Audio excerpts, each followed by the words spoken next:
Olá, moçada! Como vão vocês? Tudo bem?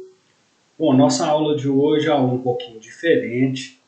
O portal está passando aí por algumas adaptações. O professor vai ter que voltar a cadastrar os encontros virtuais. Eu acredito que vocês já devem ter tido alguma experiência nesse sentido na aula passada e vão estar recebendo todas as orientações, mas eu acredito que assim como será simplificado para nós professores, vai ser para vocês também. A gente cria o link e vocês vão estar clicando para ter acesso na sala de aula virtual. A nossa aula de hoje será feita via canal no YouTube. Vocês já foram redirecionados aqui para o meu canal, para a gente falando a respeito juntos da recuperação extrajudicial. De início, eu quero esclarecer para vocês, como eu já antecipei para alguns, saúde esse semestre não tem colaborado. Vocês podem ver aí pela cara do professor que não está das melhores. Estou bastante abatido, estou me preparando para uma cirurgia emergencial que deve acontecer ainda essa semana. Se tudo correr bem, se Deus quiser, vai correr tudo bem. Na semana que vem, talvez a gente já possa estar novamente de forma interativa via portal. Mas para não deixar vocês na mão, eu preparei o material assíncrono também. Essa é uma das aulas assíncronas que estão preparadas. Se na semana que vem eu ainda não tiver me recuperado, não tiver como estar com vocês dentro do portal, eu posto mais uma aula assíncrona, para não deixar vocês na mão nesse finalzinho de semestre, faltando apenas uma prova. É muito complicado pegar e substituir professor na reta final, a gente cria dificuldade para a faculdade encontrar esse mestre disposto a finalizar o procedimento que a gente iniciou e já quase concluiu. Faltam aí 2 ou 3 aulas, contando a de hoje, para a gente encerrar o conteúdo para a prova derradeira, aquela que fechará as notas semestrais. Então, vou fazer todo o esforço, assim como tenho feito ao longo dos últimos meses. Desde setembro eu venho passando por problemas de saúde que têm se agravado. Graças a Deus a gente já identificou a causa. Vamos resolver esse problema, se Deus quiser, ao longo dessa semana que se inicia hoje. E, se Deus quiser, na semana que vem, a gente já estará recuperado e poderá estar no portal juntos. Mas, como eu já afirmei aqui nesse início de aula, caso não seja possível, eu já preparei também a aula da semana que vem, e aí eu disponibilizo essa aula para vocês, se não for possível estar no portal, porque aí vocês não perdem o fio da meada. Gostaria de deixar claro que o nosso conteúdo para a prova começa hoje, ok? E hoje nós começamos a falar da recuperação extrajudicial. Até então nós havíamos estudado, havíamos nos dedicado à recuperação judicial. Agora nós vamos para aquela recuperação que tem cara de acordo. Eu estou aqui com vocês na página da Enciclopédia Jurídica da PUC de São Paulo, e ela traz para nós que a Lei 11.101 trouxe basicamente 3 ferramentas jurídicas que podem ser utilizadas para o enfrentamento da crise de empresa. A falência, que é a pior de todas, que nós vamos ver ainda nas próximas aulas, a recuperação judicial, que nós já acompanhamos, e a recuperação extrajudicial, que a gente começa a falar hoje. O Decreto-Lei 7.661 de 1945, a antiga Lei de Falência e Concordata, não previa a recuperação extrajudicial. Aliás, a norma anterior, essa norma anterior à Lei 11.101 de 2005, classificava a convocação de credores pelo devedor para a apresentação de propostas que visassem dilatar prazo, promover remissão de créditos ou a cessão de bens como atos de falência, impedindo assim soluções de mercado como aquelas que foram introduzidas a partir de 2005 com a Lei 11.101. Ela foi a responsável por trazer para a legislação brasileira o Instituto da Recuperação Extrajudicial. Como o próprio nome já diz, ela se desenvolve fora do âmbito judicial, sendo levada a este somente para homologação. Inicialmente, a proposta que era discutida pelos parlamentares para substituir o Decreto-Lei 7661/45 e introduzir a recuperação extrajudicial no ordenamento com a Lei 11.101, pregava que a vinculação do plano de recuperação extrajudicial deveria ser restrita aos credores, aqueles credores que negociassem com o devedor, e assim não vinculariam aos demais que não participaram da proposta, da construção da proposta, ou que não foram signatários, não assinaram aderindo a essa proposta. Os dados relativos a esse material que a gente está discutindo está no roteiro de aula, tá, gente? Sugiro que vocês baixem o roteiro de aula disponibilizado aí no plano de conteúdo junto com esse link de acesso à aula, que vai facilitar e muito, tanto para fazer a prova como para estudar e compreender melhor aquilo que a gente está falando aqui. As críticas que surgiram em decorrência dessa proposta inicial de que a recuperação extrajudicial fosse obrigatória somente para os credores que aderissem, que subscrevessem o documento, acabaram surtindo efeito. As últimas modificações que foram feitas na proposta legal aconteceram em julho de 2004, lá no Senado Federal. A preocupação do legislador era realmente criar um procedimento em que o acordo homologado fosse um instrumento hábil à satisfação dos interesses dos credores e também do devedor, obrigando ou existindo a possibilidade de obrigar também aqueles credores que não fossem signatários da proposta. Mas para garantir a segurança jurídica, a atratividade da recuperação extrajudicial, precisou realmente se debruçar nas discussões e aperfeiçoar bastante o instrumento. De início, o que nós podemos fazer? Definir a recuperação extrajudicial como uma ação que tem por finalidade homologar por sentença um acordo que é celebrado pelo devedor com determinada espécie ou grupo de credores. O Instituto da Recuperação Extrajudicial possui modalidades diversas. Essas modalidades são classificadas como meramente homologatória ou impositiva. A distinção conceitual básica que se fará entre ambas as modalidades consiste justamente na possibilidade ou não de impor o objeto do acordo celebrado aos credores que não o tenham subscrito, que não tenham concordado com esse instrumento. Cabe aos devedores, em ambas as hipóteses, escolher com quem pretendem negociar o plano a ser homologado em juízo e quais os credores que a ele estarão sujeitos.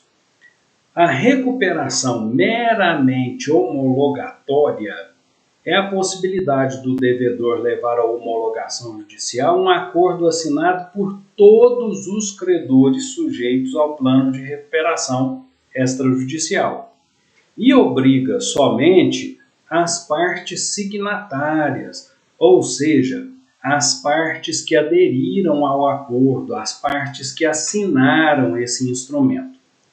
Na recuperação impositiva, nós temos a exigência de que pelo menos 3/5 dos credores de cada espécie estejam concordando com o plano que foi homologado. Atingindo esses 3/5 obrigatórios por lei, todos os credores daquela espécie estão sujeitos ao que foi pactuado no plano de recuperação. Então, qual que é a distinção essencial que se faz entre os dois tipos de recuperação extrajudicial? A meramente homologatória obriga somente quem assinou o plano de recuperação extrajudicial, quem concordou com ele. Já a recuperação impositiva obriga a todos os credores de uma determinada espécie, desde que pelo menos 3/5 deles, 3/5 dos credores de cada espécie, tenham aderido, tenham concordado com o plano de recuperação. De quem é a legitimidade para postular a recuperação extrajudicial? Quem é que pode pedir? A legitimidade, é claro, pertence ao devedor, seja ele uma sociedade empresária ou empresário pessoa física.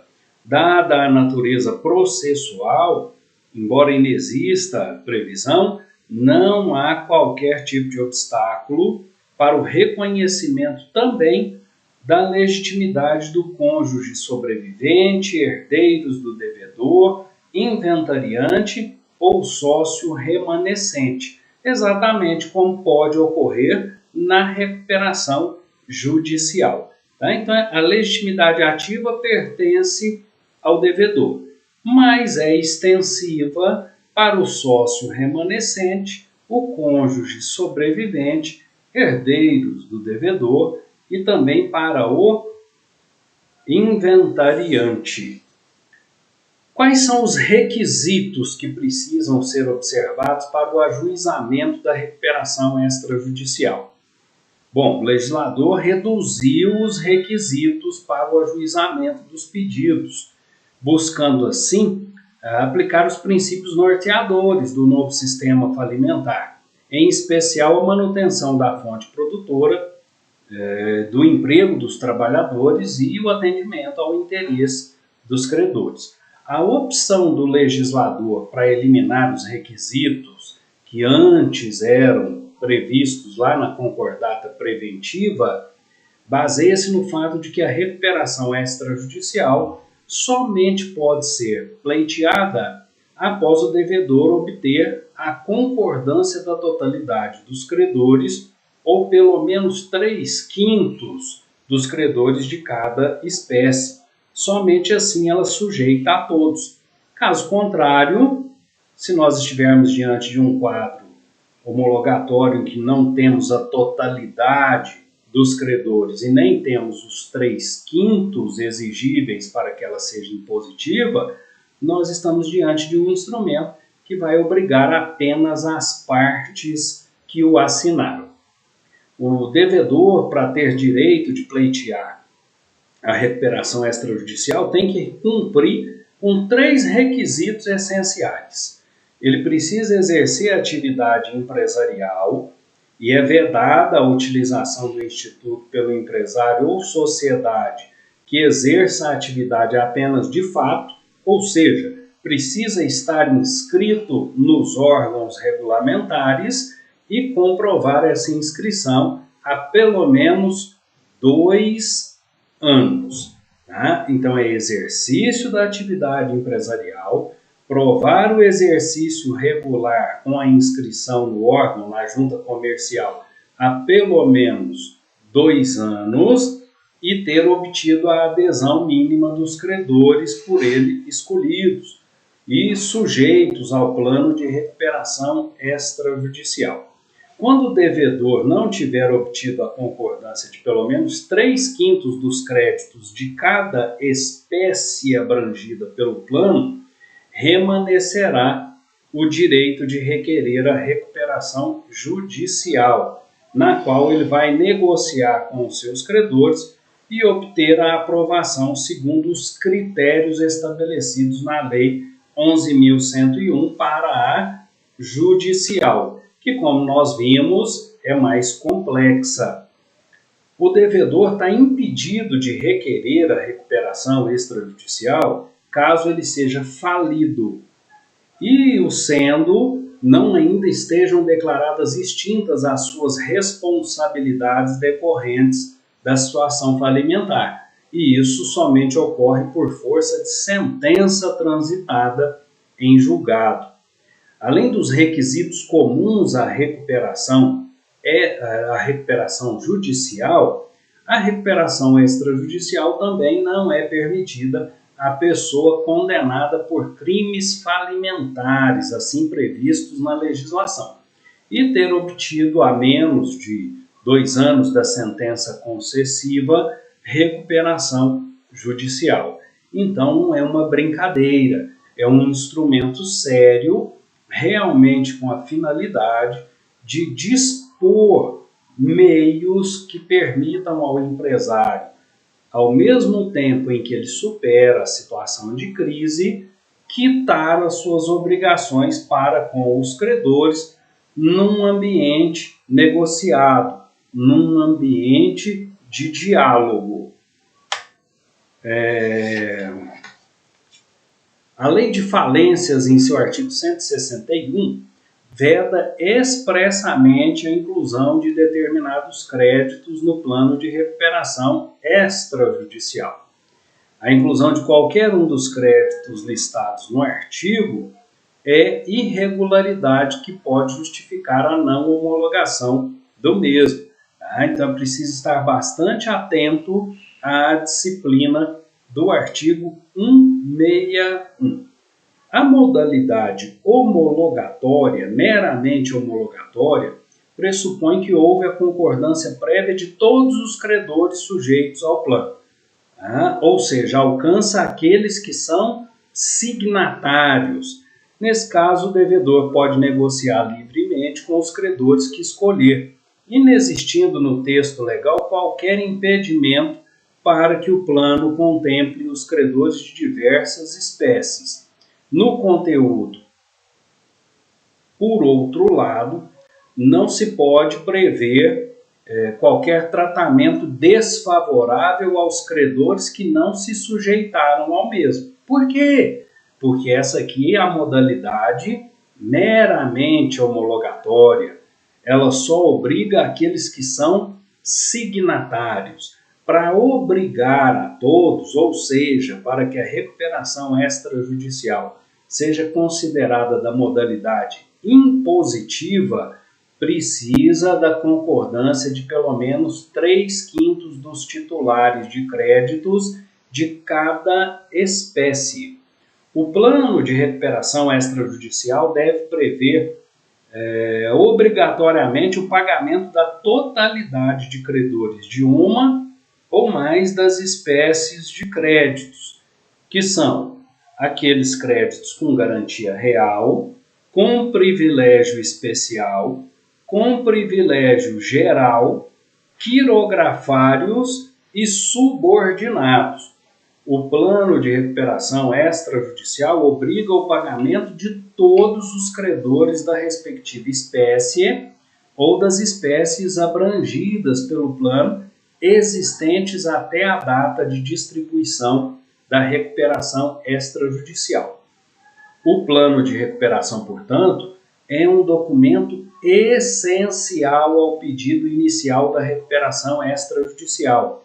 Nesse documento, assim como acontece lá no plano de recuperação judicial, tem que se ter termos e condições do que está sendo celebrado entre os devedores e credores, além de especificar com muita clareza os meios de recuperação que serão utilizados no decorrer da execução do plano de recuperação extrajudicial.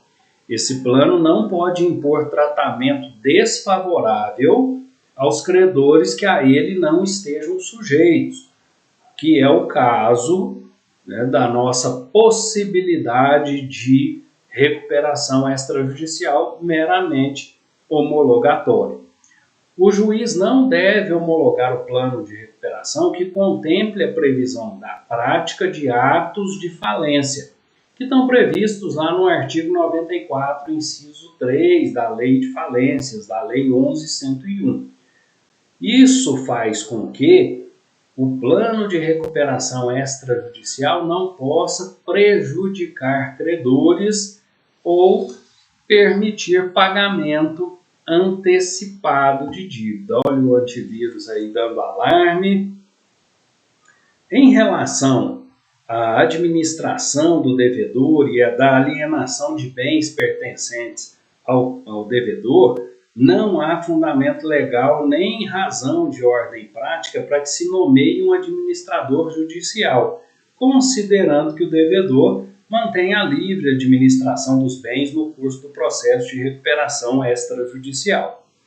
A lei não impede que o devedor pratique atos, então, de oneração ou alienação de bens que pertençam ao ativo da empresa. Portanto, é lícita a dação de bens em pagamento das dívidas sujeitas ao plano. Tem que ser previsto no plano de recuperação judicial, mas é permitido no plano de recuperação extrajudicial, perdão. Uma vez previsto no plano, é permitida a dação em pagamento. Os direitos e ações individuais, contrário ao que acontece lá na recuperação judicial, quando do pedido de recuperação extrajudicial não ocorre suspensão de direitos, ações ou execuções individuais de credores que não tenham subscrito o plano. Apenas aqueles que subscreveram o plano, no caso da recuperação extrajudicial homologatória, é que estão sujeitos a essa situação. O procedimento é comum em ambas as modalidades de recuperação extrajudicial. É bastante simplificado e tende a ser até rápido, gente, na medida em que não comporta decisões interlocutórias, sendo o contraditório limitado à oposição que será apresentada contra homologação do plano. E o juízo competente? Qual é o juízo competente? É o do local do principal estabelecimento do devedor ou de filial da empresa que tenha sede fora do Brasil. Assim sendo, o juízo competente para a recuperação extrajudicial, para promover a homologação, é o mesmo juízo da recuperação extrajudicial. A petição inicial do pedido de recuperação extrajudicial que se pretende homologar precisa ser justificada e obedecer aos requisitos do Código de Processo Civil, sendo acompanhada ainda do plano de recuperação com a indicação dos termos, condições e meios de pagamento. O devedor também precisa apresentar a certidão de regularidade perante o Registro Público de Empresas, bem como o ato constitutivo atualizado, as atas de nomeação dos administradores e de reunião da diretoria ou Assembleia Geral, autorizando a distribuição do pedido. Também deve integrar o documento a certidão de distribuidor forense do juízo principal do estabelecimento, a fim de comprovar, assim, a inexistência de impedimento para o ajuizamento da medida pretendida.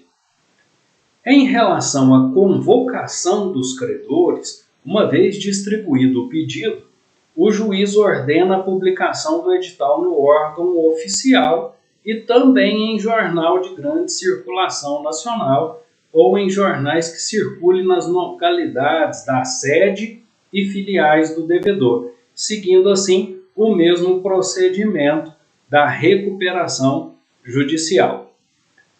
Qualquer credor pode promover a impugnação do plano de recuperação extrajudicial num prazo de 30 dias contados a partir da publicação do edital de convocação dos credores.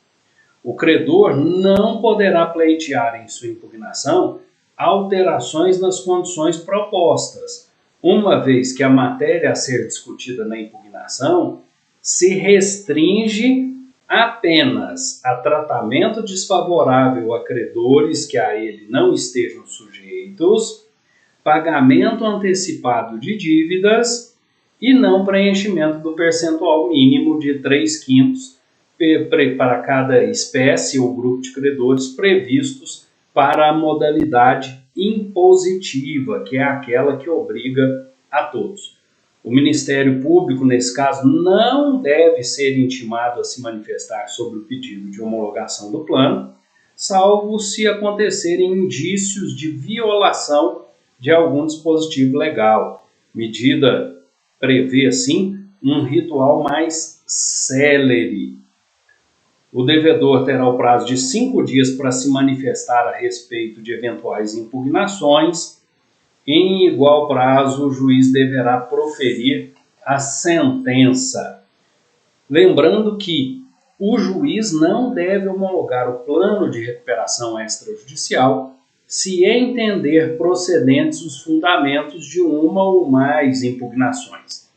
Ou na ausência dessas, e ainda que haja discordância de todos os credores sujeitos ao plano, se restar verificado que o plano não contempla a prática de ato ou atos que visem prejuízo de credores e sejam passíveis de revogação.